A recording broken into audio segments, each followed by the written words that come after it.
जंहिंमें चयो मां चयो त तूं पंहिंजे घर जाचे ॾे बाक़ी तुंहिंजे तोसां भारनि सची न कई त उन खां पोइ मां भला ॿुधाए त मां बचड़ा वठी करे जेको मां दरपदर थियुमि मां जो ॿ दुकान लाइ शहर में हा उहे विकामी विया मुंहिंजे बचड़नि जा टपड़ विया मुंहिंजा जेके रोज़गार में तोड़े पैसा उहे विया मुंहिंजी फ्लैटियूं मुंहिंजा घर मुंहिंजा टपड़ टाड़ी मुंहिंजा दुकान मुसलमान हर शइ वई हली अकरू कोलाची खे टिकर ॾिनऊं हाणे अकरू कोलाची लाइ असांखे टाइम आहे अकरू कोलाची खे असां ॻोल्हींदा वठूं ॿिया मसइला हेॾा पहाड़ जहिड़ा न हा केस ॾेई छॾियूं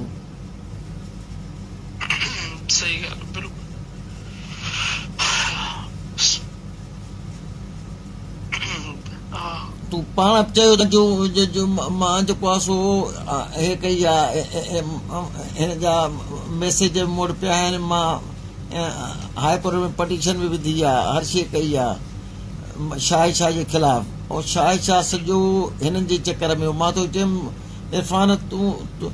एॾो घर साॻियो आहे हेॾो घर साॻियो आहे हे ख़ुशि थींदा जी जी न मक़सदु चवण जो इहो आहे त इरफान मां सां जो पंहिंजे बचड़नि सुधो मां वरिता थो दरपदर न घर आहे न घाट आहे मासूमनि जी पढ़ाई तबाह नियाणियूं जंहिंमें चयो मां चयो त तूं पंहिंजे घर जाचे ॾे बाक़ी तुंहिंजे तोसां भारनि सची न कई त उन खां पोइ मां भला ॿुधाए त मां बचड़ा वठी करे जेको मां दरपदर थियुमि मां जो ॿ दुकान लाइ शहर में हा उहे विकामी विया मुंहिंजे बचड़नि जा टपड़ विया मुंहिंजा जेके रोज़गार में तोड़े पैसा उहे विया मुंहिंजी फ्लैटियूं मुंहिंजा घर मुंहिंजा टपड़ टाड़ी मुंहिंजा दुकान मुसलमान हर शइ वई हली अकरू कोलाची खे टिकर ॾिनऊं हाणे अकरू कोलाची लाइ असांखे टाइम आहे अकरू कोलाची खे असां ॻोल्हींदा वठूं ॿिया मसइला हेॾा पहाड़ जहिड़ा न हा केस ॾेई छॾियूं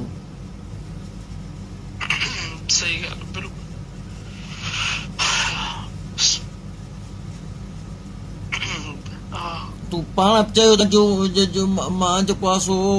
हे कई आहे हिन जा मैसेज मूं वटि पिया आहिनि मां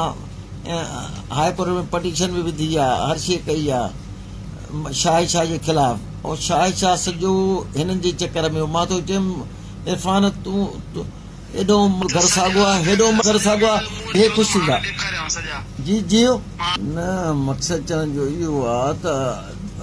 इरफान मां सां जो पंहिंजे बचड़नि सुधो मां वरिता थो दरपदर न घर आहे न घाट आहे मासूमनि जी पढ़ाई तबाह नियाणियूं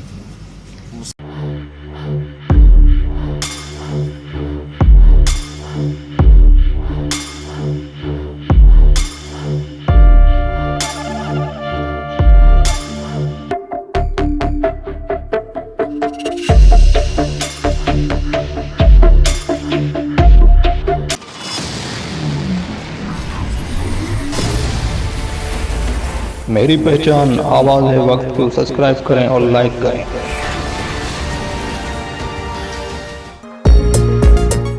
You watching आवाज़ है वक्त की।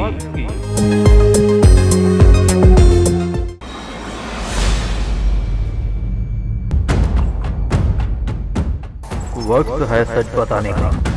You watching आवाज़ है वक्त की।